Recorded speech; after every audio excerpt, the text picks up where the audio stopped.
Hello, my name is Ilya Rakovsky. I'm a data scientist at the Center for Security and Emerging Technology. And today I'm going to talk about ScienceMap and how we're going to use our visualization of it. So this is our ScienceMap. This is a map of the whole science, 130 million research papers mapped into 130,000 research clusters. Each cluster connects papers that are closely related to each other, that cite each other a lot. So let's look at what kind of colors do we have here. This dark green is biology, it's right here. Next to it, it's chemistry, it's blue. Dark blue is material science. Purple is physics. Raspberry color is mathematics. Light blue, engineering. Lavender color is computer science. Yellow is social science. Green is humanities. Red is medicine. So this is a whole science map. You see how neatly the medicine through biology connects chemistry, and chemistry connects material science, and then connects to physics. Okay, this is a map how we're going to orient it. So north is physics, south is medicine, west is social science, east is chemistry and material science.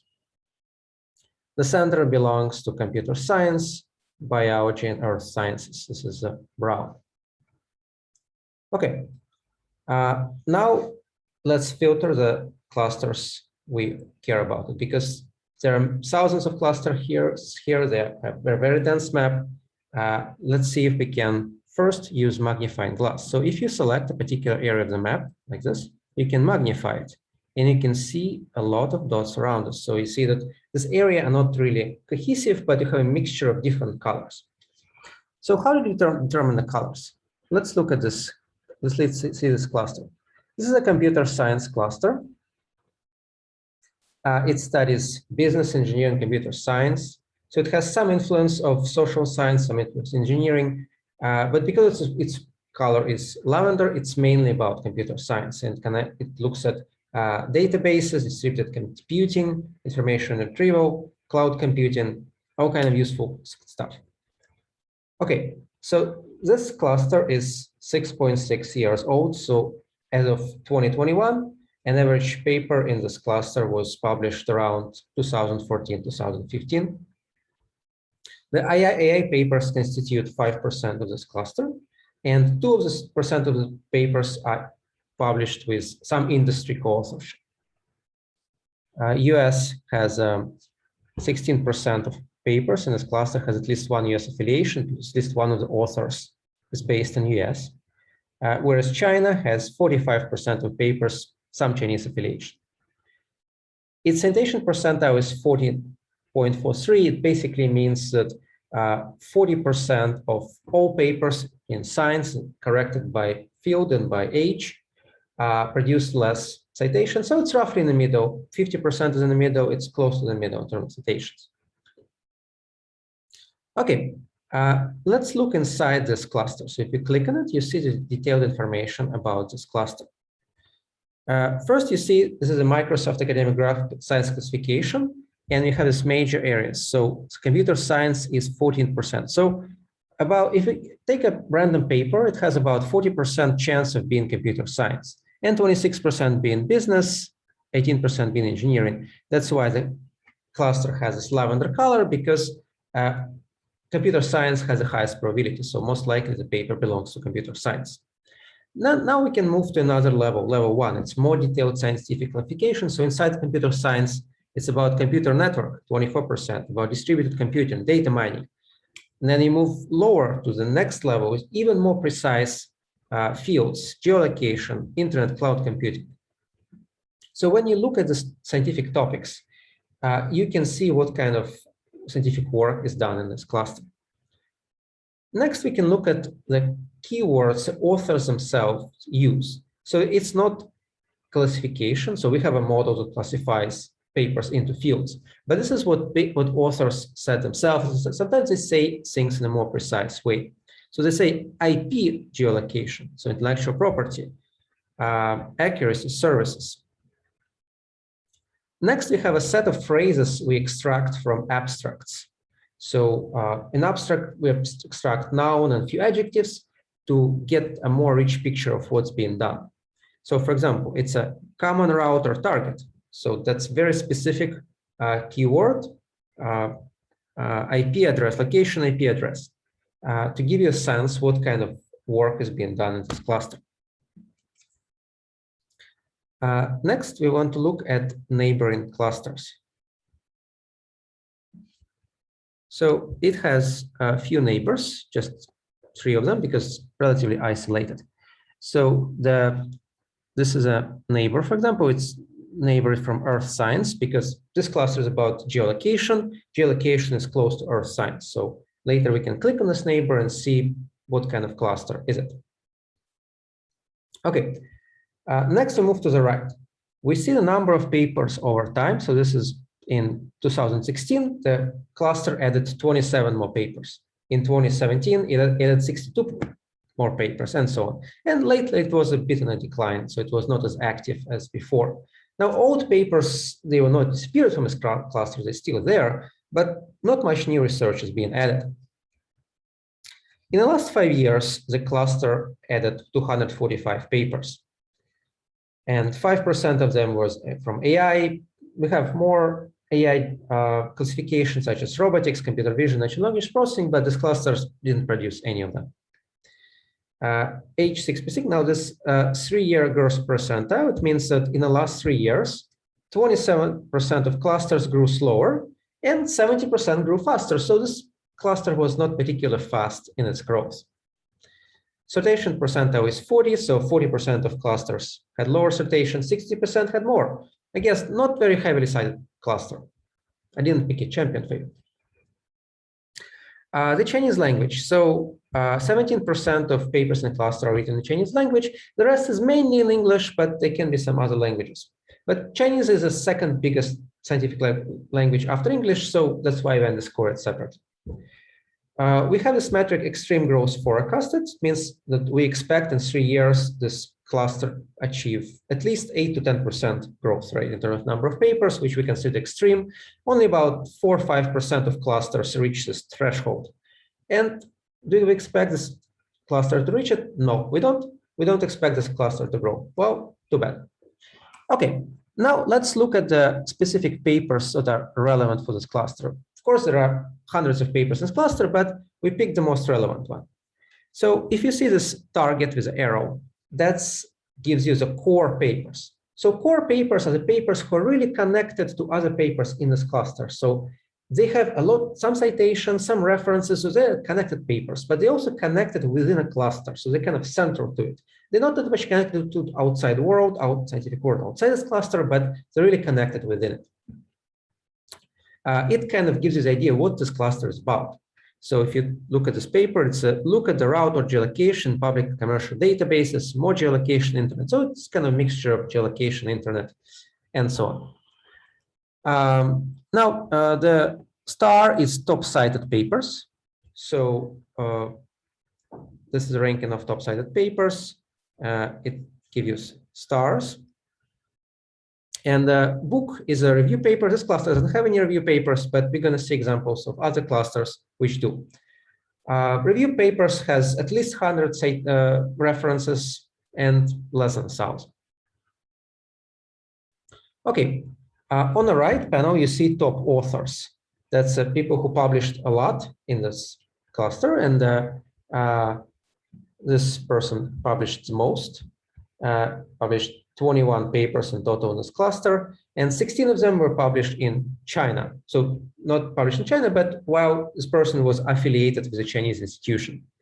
You ask where the other 5 were published, the answer, we don't know, because they were published while this person was affiliated somewhere, but we don't have a good country information to figure out where.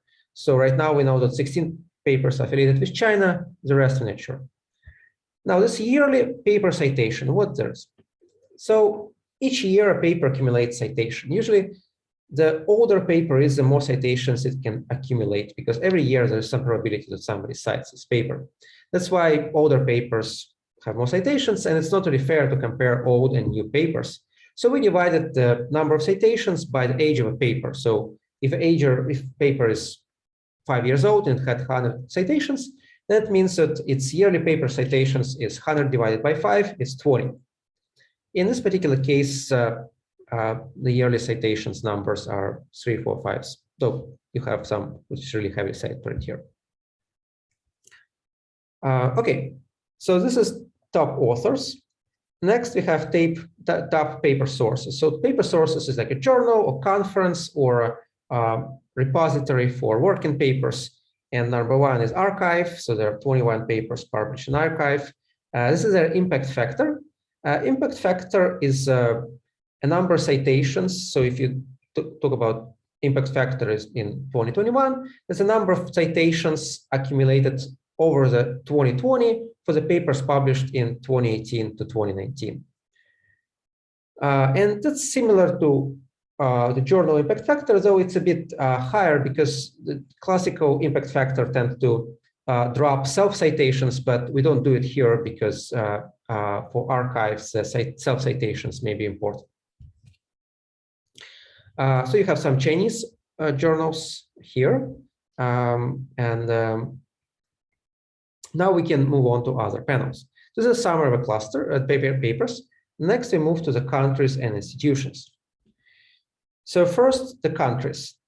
Out of 245 papers published in the last 5 years, 202 has some country affiliations. So the rest, there was some kind of organization, there was an author, but we don't know what country this author was working at.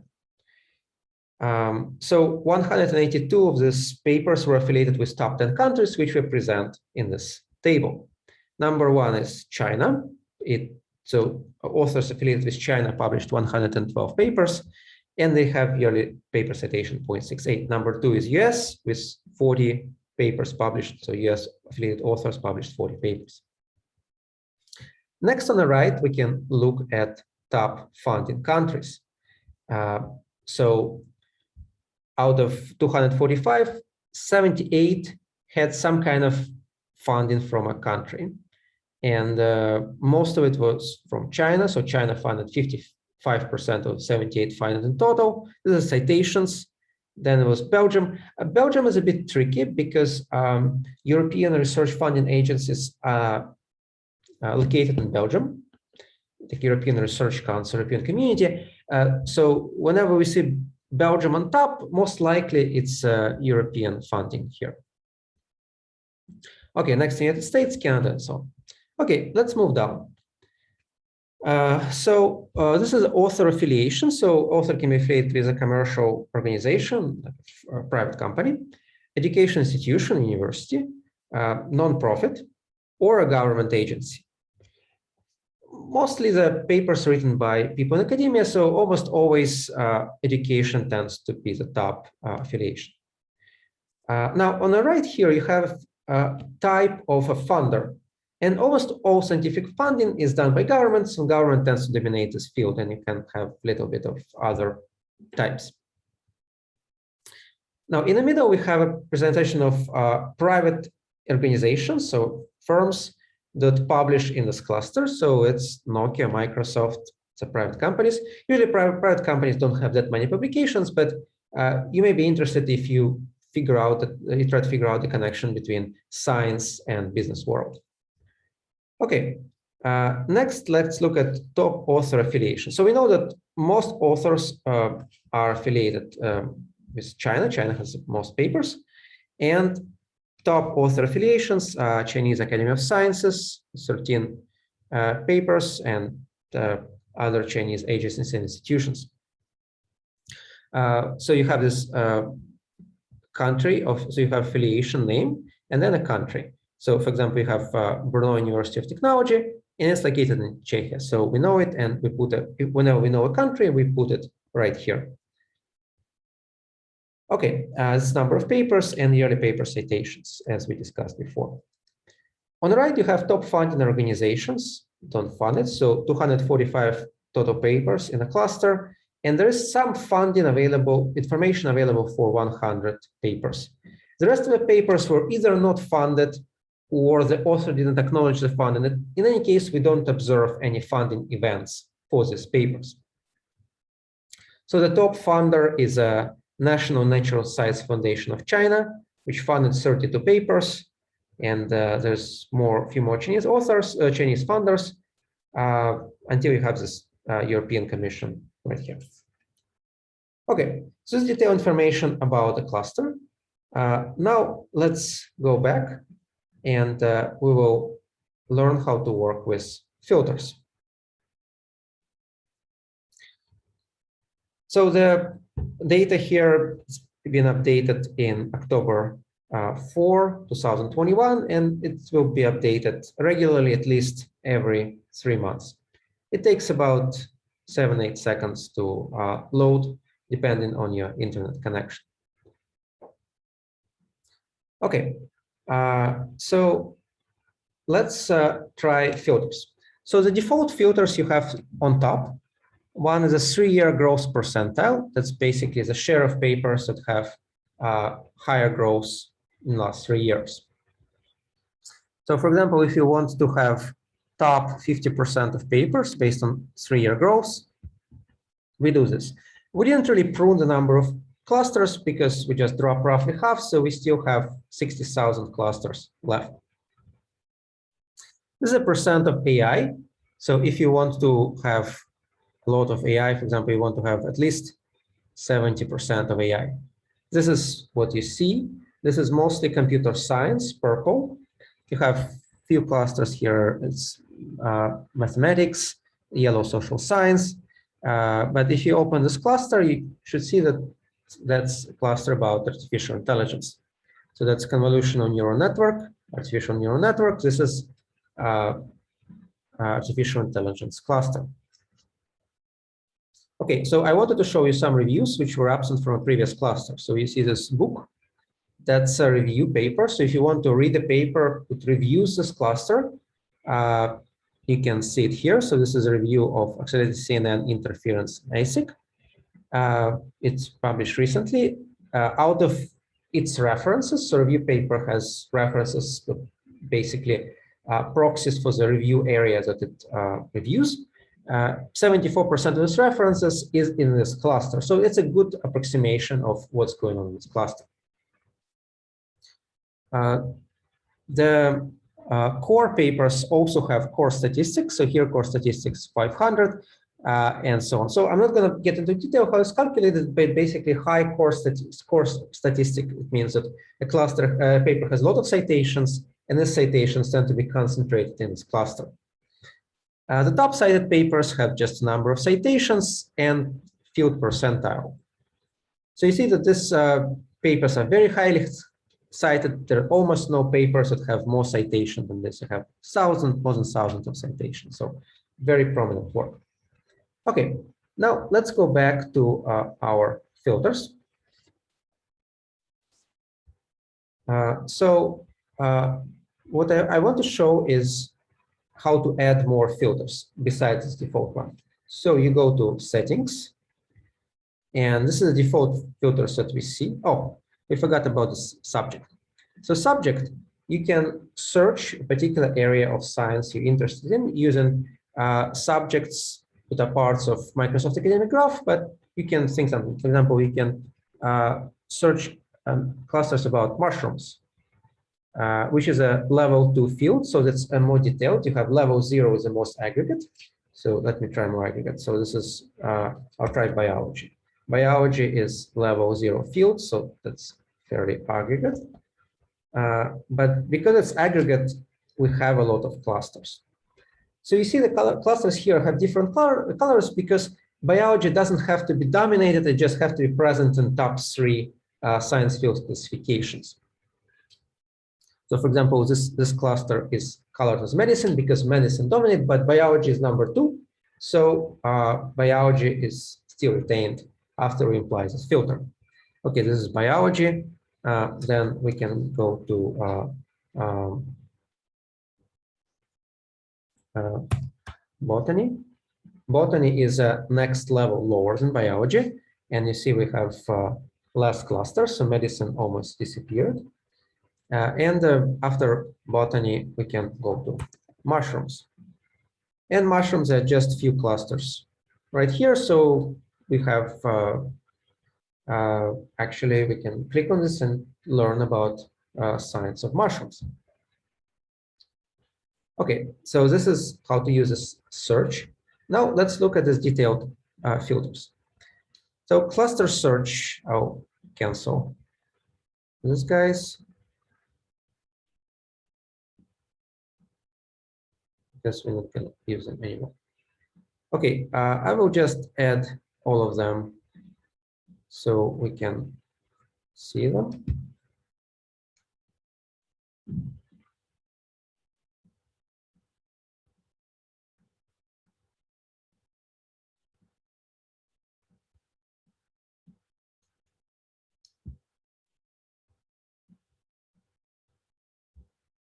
Okay, so let's see what we have.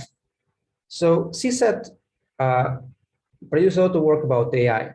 So we just not have just artificial intelligence classifier, which classifies papers as AI. We have subfields of AI. So we have robotics, computer vision, natural language processing. So maybe you want to learn about robots who can converse with you. So you have robotics 50%, and natural language processing is also 50% of the papers should have it.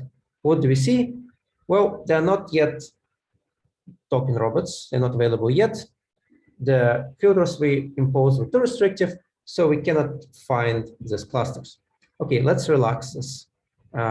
Let's have a 25%. So 25 of this percent of the paper should have some robotics, 25% should have natural language processing, and we have a couple clusters here.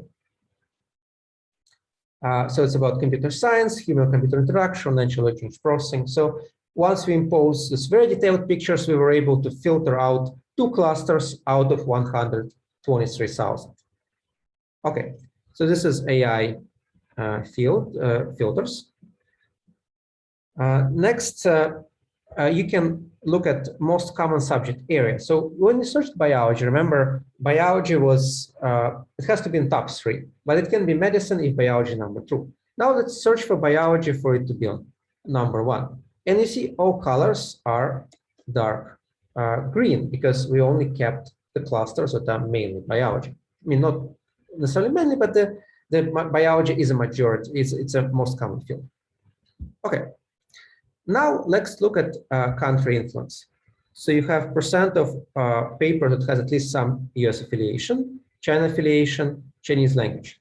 So let's pick a cluster that has collaboration. So we have 50% of US affiliations and 50% of China affiliation. So the same paper can have both, because, for example, if a Chinese author collaborates with an American author, then a paper would have dual China-US affiliation as a collaboration.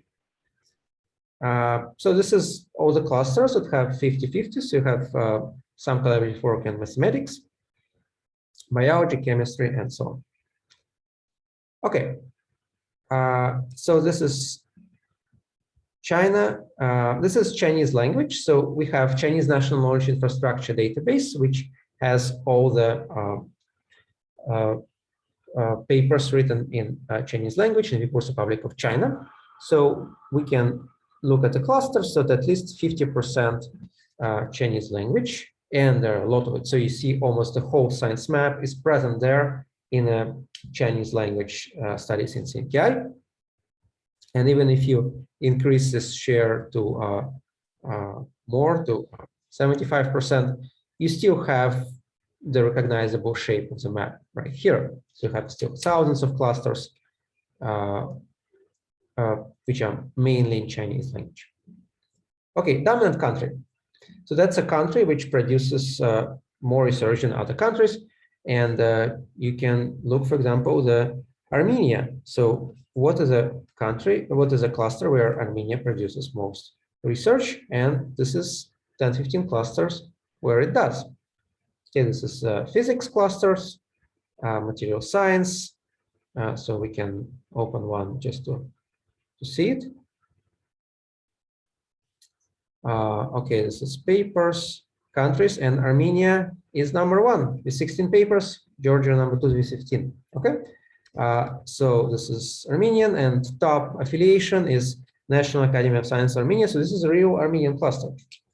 Okay, we can close it and relax our filter of Armenian being the top country. Next, we can look at growth. So average paper citation percentile, we want to have on average the share of paper that has less citation than this paper. So we want to have highly cited papers, clusters, we want to have citation that is 50%. Age in years, very important. You should see my talk about emergent clusters and new technology. So the age in years, if we look at really old clusters, for example, you want to have clusters which are on average 50 years old. These clusters do not produce much active research there in the past. Like they're glowing in the past, there's not much going on there. So let's open, for example, this cluster. On average is 52 years old. It's about physics, mathematics, computer science, and it has some recent papers. Cross symmetry, and that's American cluster. And it's about mathematical physics theory, but this theory existed decades from now, so it has some really old papers. We don't see this papers in list here because here we filtered for the papers published in the last 5 years, just because we want to give you the sense what's going on right now. Okay, so this is really old clusters. If you want to have something really new, we can get something is 0 to 2 years old, so average paper is less than 2 years old. There's a lot of computer science here, and average age here is 1.8 years old. So this cluster has just appeared. It's very new scientific ideas that were not there before, and they're only loosely connected with previous scientific work. Okay, age. Now, number of papers in the last 5 years. So the largest cluster published 11,000 papers in the last 10 years, and the smallest about 3,500. So if you put only the large clusters, more than 3,000 papers. This is huge clusters, at least 3,000 papers in the last 5 years. So one thing is the size of the dot is proportional to the number of papers. So if you magnify it, then you see that the larger dots have more papers than small dots. So this is get some more information here.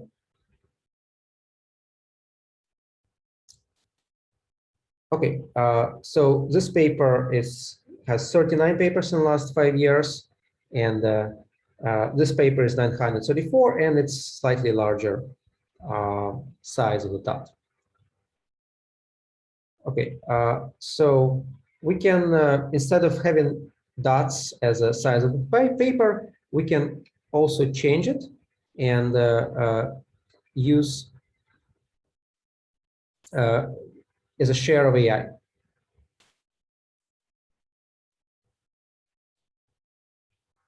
Okay, so the final filter I want to talk about is extreme growth forecast. If you click on it, you have the clusters where we predict very high growth, so at least 8 to 10% a year. And you see that in all areas of science, there are some clusters where we expect high growth. Our model is not completely correct because the future is somewhat unpredictable, but we do our best, and we have at least meaningful signal about the future growth. Okay, thank you very much. This is the end of the talk, how to use ScienceMap. Use it, contact us, and see other videos.